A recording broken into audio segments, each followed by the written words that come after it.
Hello, everyone, and welcome to the Wolfpacker Show. We're back for another football preview episode. I'm Ethan McDowell. I am your host, and I am here with Noah Fleischman.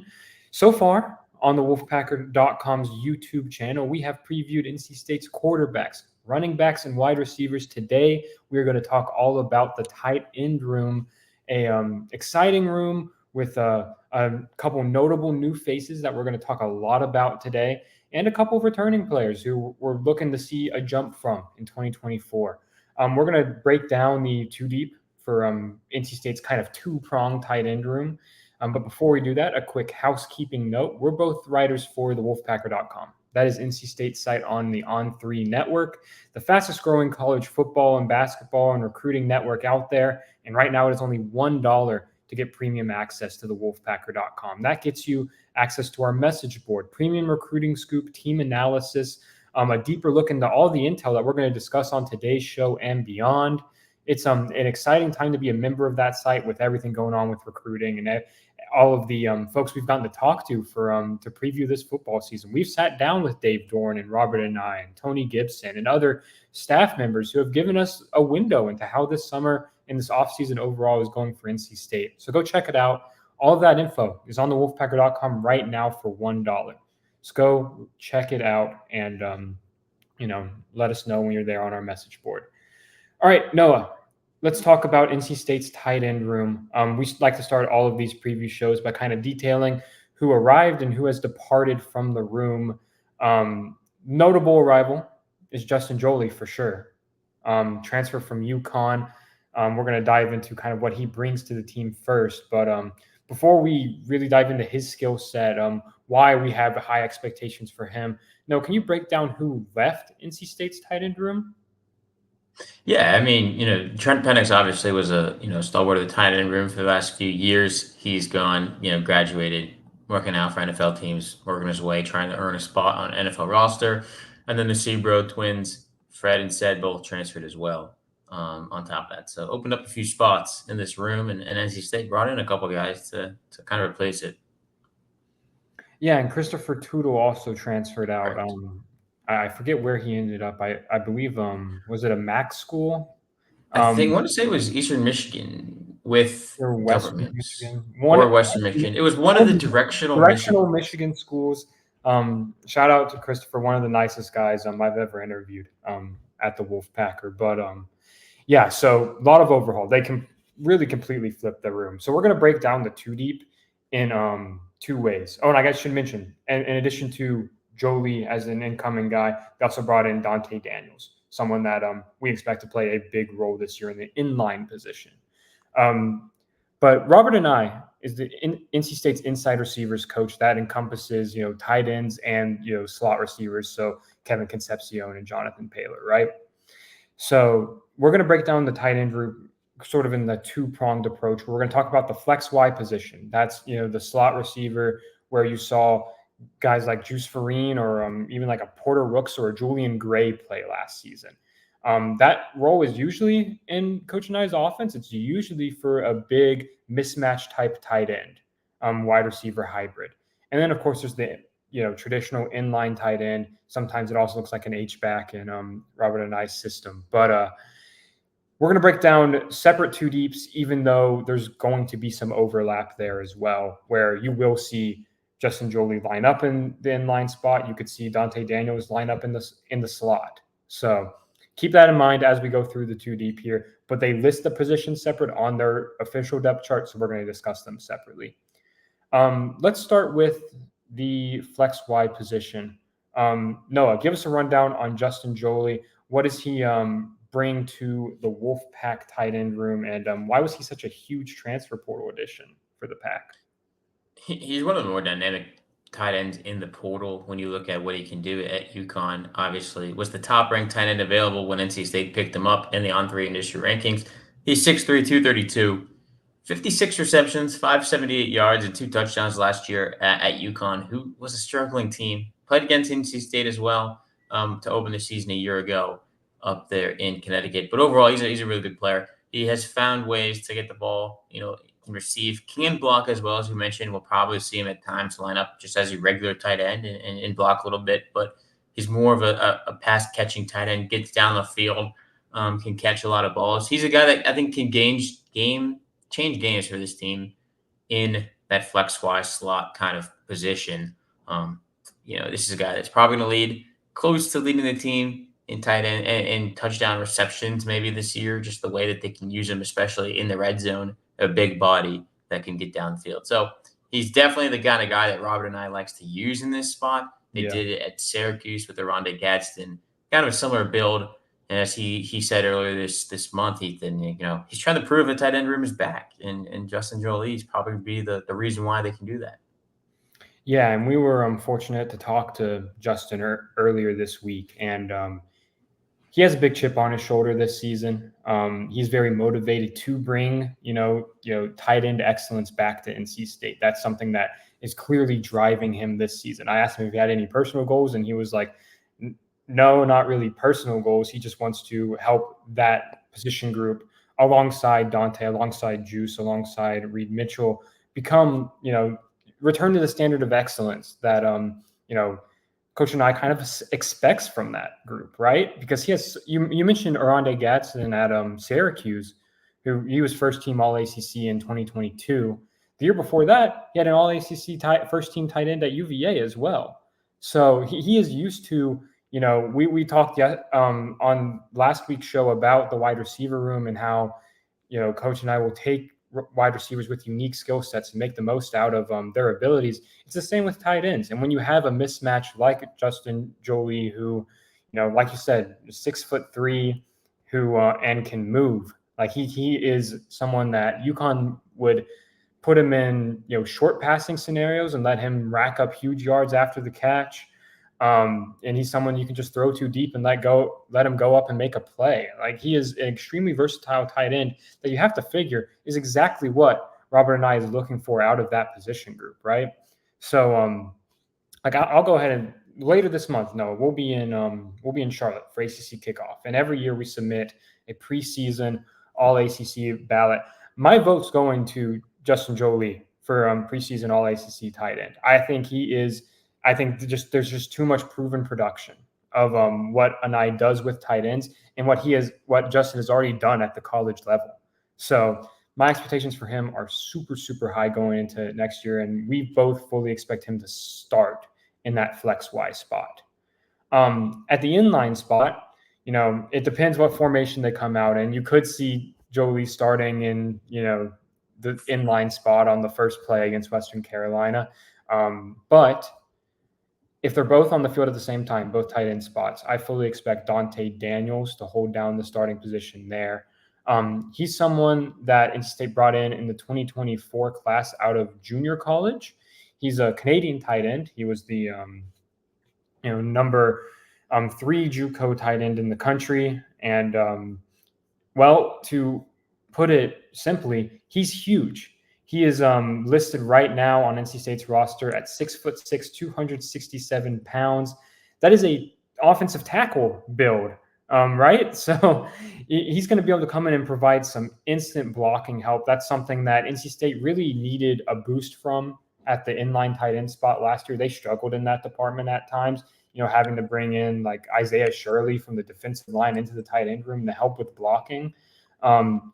I don't think you're going to have to do that this year because Dante should be able to provide that presence. And, the way he's different from an Isaiah Shirley is Dante's a tight end. Like he can get out and catch passes. And, he, at his frame at 6'6", he's, another huge target for Grayson McCall. Showed off, a really, really good catch radius when he was at the JUCO level. His tape was pretty short, pretty limited highlights, but he can move a little bit, and I think he will, at a minimum, produce at a high level as a blocker. And I think they'll find ways to get him involved in the passing game as well. Noah, below them, so in the 2 deep, again, flex Y and inline tight end. Who do you see kind of slotting in behind those guys and establishing roles as guys who could also contribute to the Pack tight end room this year? Yeah, for sure. I mean, at Flex Y, it's obviously Juice Farina, guy who going to his sophomore year, he kind of solidified that spot. Also, obviously fighting for the number 1 spot with Justin Jolie. he's a guy that, during spring practice wasn't trying to say. He was competing for it, and, that's what you wanna see from anybody on the team, no matter what position they're in. You know, just because 'cause you're listed as the number 2 guy on the depth chart doesn't mean you can stay there, obviously, there's tons of different reasons. It's what you wanna see from a guy who at times, um, has flashed his potential, and I think that NC State is really, really excited about what he brings to the table. Obviously, last year, 4 catches, 65 yards, all against Notre Dame. It's 6'4", 214 right now. He's a guy that is built for the position. And then when you look at the backup in line, it's probably Reed Mitchell, a walk-on tight end that played a lot last year in that spot, and he'll probably play a lot again this year in that blocking spot with Dante Daniels as well. Yeah, you mentioned Juice, and right now he is listed at 214. I have heard he's bulked up a decent bit, so he's adding weight. I think he could play more of a role, maybe even a little bit in line. Maybe he's contributing as a blocker a little bit more than he was last year. He's someone who at the high school level, Noah, was one of my favorite recruits, if not like number one favorite in the 2023 class because yeah, he was out of Havelock High, a 4-star prospect. He basically played outside receiver for them. Like he just lined up out wide every single time. So it wasn't really like a traditional tight end coming out of high school. So he was still learning last year, still getting used to the college game. You're right. In that Notre Dame game, I mean, he was NC State's best receiver on the field with his 4 receptions, 65 yards. Looks dynamic. He's at 6'4", he is a potential game changer, I think, at that tight end spot. If he continues to develop, if he continues to become more and more consistent, he's someone the staff is excited about. They're excited about his potential. It's just, are we going to see that leap this year? I think it's very possible. I think it's very possible that you could be looking at a very, very quality 1-2 punch where you don't have much of a drop off between Justin Jolie and then Juice Vereen. And if that's the case, Noah, then that flex Y position is going to be looking very, very solid. So, and then you're looking at, you could have sets where if you put Jolie at the inline tight end, Juice in the slot, then you have like, I don't know, Dakari Collins and Terrell Anderson on the outside. Looking That's a pretty lot of big. that is a big wide receiver group out there. It's not going to be a situation where you're I think just physically, the pass catching room as a whole is going to look a lot better, be more versatile than they were a year ago. And Jolie and Vereen are going to be a huge part of that in the tight end room. All right. Before we head to break, let's really quickly, Noah, give why we're optimistic and concerned about this position group. We'll start with the positive. Why are you optimistic about NC State's tight end room going into 2024? I think they're new faces. You flip the room, you bring in Justin Jolie and Dante Daniels. We've raved about them in the first 13 minutes of this show, and there's a good reason. I think they help make this room better, and we'll see what happens, what they can do with it, on the field. But going in, just the new faces make me feel optimistic about the tight end room. It'll take that step forward that Robert and I is looking for. He measures it based on all ACC accolades, whether it's honorable mention, the first team. He wants to see a tight end on there, and hey, maybe they end up with 2. And then I think Robert and I would be really, really happy if you get a Justin Jolie on a first or second team and either a Juice Vereen or a Dante Daniels as a third team or honorable mention. I think you'd be pretty pleased with that. Yeah, absolutely. I mean, there's just clearly more talent in the room. That's the main reason to be optimistic, right? They, you lose Trent Penix, so you need a dynamic pass catcher in that area. You bring in Jolie, literally the number 1 tight end in the portal when they were recruiting him. So that was huge, huge addition. You needed to address the blocking. You bring in Dante Daniels, someone who has plenty of experience at the JUCO level and will be able to come in and be an instant contributor this fall. So you address 2 needs, and then you have Juice Vereen, a young guy that you're continuing to develop. I mean, it's a talented group, and I think it's based on the conversations we've had. It sounds like it's just more up to the standard of what Robert and I hopes to have in that room year in and year out. I mean, I think, yeah, it's pretty easy to be optimistic about this group. What about pessimism? If we're going to be concerned about one thing in this tight end room, Noah, what would you say that is?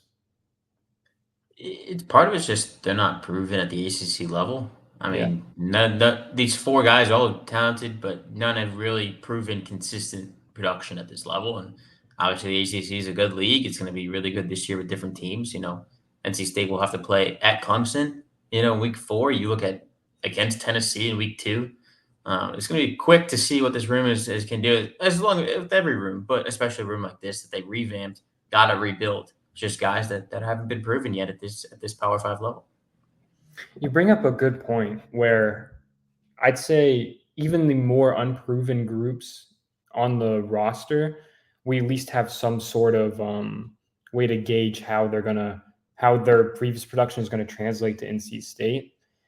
This group, I guess you could make an argument that it's the most unproven position group on the roster, right? Because, like you said, Jolie, he played really well at UConn last year. He was in a rotational role starting some games coming off the bench. Either way, was playing a ton of snaps, finished the year with 522. And, they played decent competition, right? Like you said, he played against NC State. They had a game against Tennessee where he caught 8 passes for 89 yards. And he also played against Duke and caught 2 passes for 26 yards. Those were his 3 games against Power 5 competition. Also, matched up against a couple good Group of 5 teams, and JMU caught 7 passes for 61 yards in that game, and USF caught 3 passes for 28 yards in that matchup. So, UConn was not very good last year, but he was definitely one of the bright spots of that team. It's just a matter of when he is going against top competition, week in and week out, can he continue that level of production where out of the tight end spot, he's catching 56 passes, which is a really impressive number. So we'll see if it translates. Then the Pack offense, that ceiling just continues to get higher. I mean, I think you saw last year, you probably saw the floor of Robert and I's offense, in my opinion, where you had one super, super dynamic playmaker and the staff maximized that. The players maximized that with Kevin Concepcion. This year, I think the ceiling is almost dictated by how good can that tight end room be. If you have an all-ACC tight end in Justin Jolie, then you're cooking. I think you can be one of the, if not the best unit offense in the conference. So there you go. We'll see how that all sorts out, but I agree. My only other concern really would be how, the depth at the inline position continues to develop. I think, you want to see a jump out of Reed Mitchell as a blocking tight end. He struggled in that department at times. I think you'd like to see him take another step forward if he is going to be that backup, play in that backup spot, because, if one of them gets hurt, then you're in trouble. At that point, are you bringing, another defensive lineman over to help with blocking? Or are you putting like Jordan Poole in an inline tight end spot? Like, it puts you in a tough spot where you don't have anything beyond the 2 deep at the inline spot. So that's probably my main concern actually for the position group. And that's something we're going to have to monitor, the health of that position, and what contingency plans they have for if something does happen there. All right, we're going to wrap up today's show by answering some listener questions. But before we do so, I want to say a quick thank you to our sponsor, Game Time. Game Time is a ticket buying and selling marketplace. Whether you're looking for tickets to see NC State's tight end room play against Western Carolina next month, whether you're trying to go to a Durham Bulls game or see a concert, or pretty much any event where you need a ticket, you can get it on the Game Time app, and you can find it on any app store or on your web browser at gametime.co. That's not .com, that's .co. I have the app. I use it all the time when I need to buy a ticket. And my favorite thing about it by far is when I log on and I open it up and I go and try to get a ticket to a Friday night Durham Bulls game. I can log on and look, and I see the view from my seat wherever I'd be sitting. They show you a picture of the view from your seat. I'll hold it up for those watching on YouTube. You can see I have the app open here. You can see the view from each ticket and the price next to it. It's cool. It takes a step out of the ticket buying process, and I appreciate that. Makes the process just a little bit faster. To sweeten the deal even more, to incentivize you to go use the Game Time app, use code Wolfpack on your first purchase. That's all caps Wolfpack, and you'll get $20 off. So there you go. Make the deal a little even better. And you can find Game Time on any app store or on your web browser at gametime.co. All right, Noah, let's wrap up today's tight end preview with a couple of listener questions. The first one, how is Juice Vereen looking? Jolie seems to be the guy this year at flex tight end, but will Vereen be ready to step into that role next year? Yes, I think so. I think it sounds like he's put in the work necessary to take that step forward, especially in the weight room. He's bulking up a little bit. He's going to be again, he was a true freshman last year. I think KC's performance probably warped everyone's perception of what true freshmen usually do. Like KC was not a normal year, right? Coming in and playing, and I think I can't remember the exact number of games Juice played in. He recorded 4 receptions last year. That's not that should not be viewed as a disappointment for people who had high expectations. Like, he's a freshman. Like, give him another year to develop. My expectations are still super high for what Juice can do during his NC State career. I think he has all the talent in the world. It's just a matter of seeing what his development over the past year looks like on the field. As far as will he be ready next year? I think he'll be ready to contribute this year. I think he'll play a role, and that'll give the staff plenty of time to evaluate his performance and see if he is ready to take on a full-time starting role next season. All right, and Noah, I'm going to have you answer the second one. It's pretty basic. We know Justin Jolie is a dynamic pass catcher. How well can he block? Can we expect to see him contribute, in that inline tight end role, or just, as a blocker in the slot as well?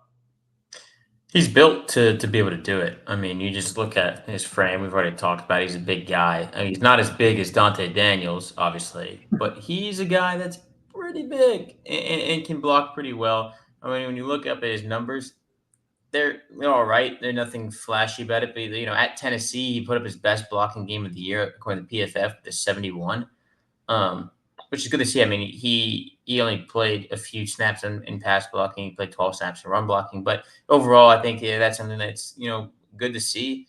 Obviously, just another year of being able to develop and get that. But overall, 65.9 in the run blocking. He did have a 38.3 in the pass blocking. So it's some room to improve, but I would say, yeah, he's pretty capable of doing it. We're not going to see him there every play, but if we see him there for a few plays here and there, he'll be able to do the job. Yeah, he's not going to – I don't think he's going to do much pass blocking. He'll be – when he's asked to block, it'll be in rushing scenarios. And, he posted an above-average mark, like you said, 65.9. Like, that's solid. I think for someone who's as dynamic as a pass catcher, you'll take – slightly above average numbers as a blocker, right?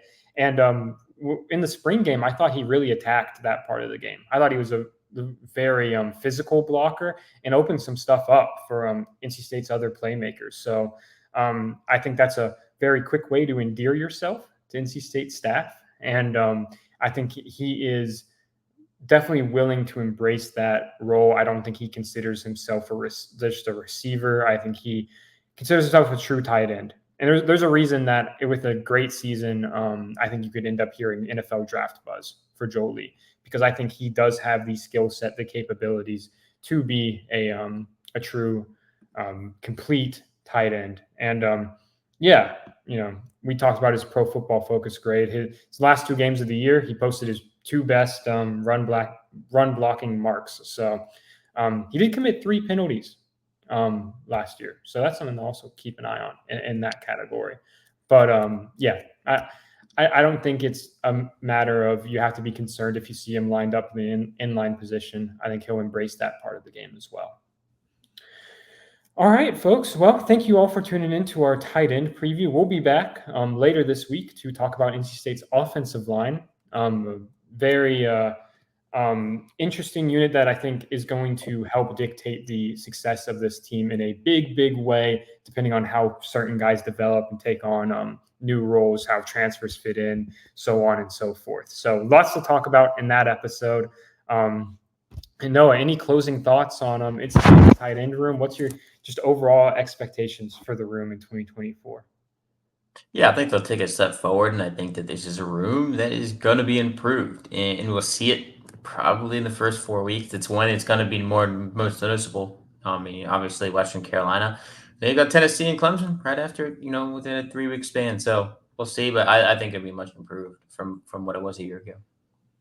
Totally agree. Expectations are fairly high for that group. Definitely expecting, you know, more numbers, and like we hinted at on the wide receiver preview, we would not be surprised to see Justin Jolie lead the team in touchdown receptions. Not at all. Just given his skill set and how I think he can be a really dynamic target in the red zone as well. But yeah, that's all for today's show, folks. Thank you all for tuning in, and we will see you in a couple of days.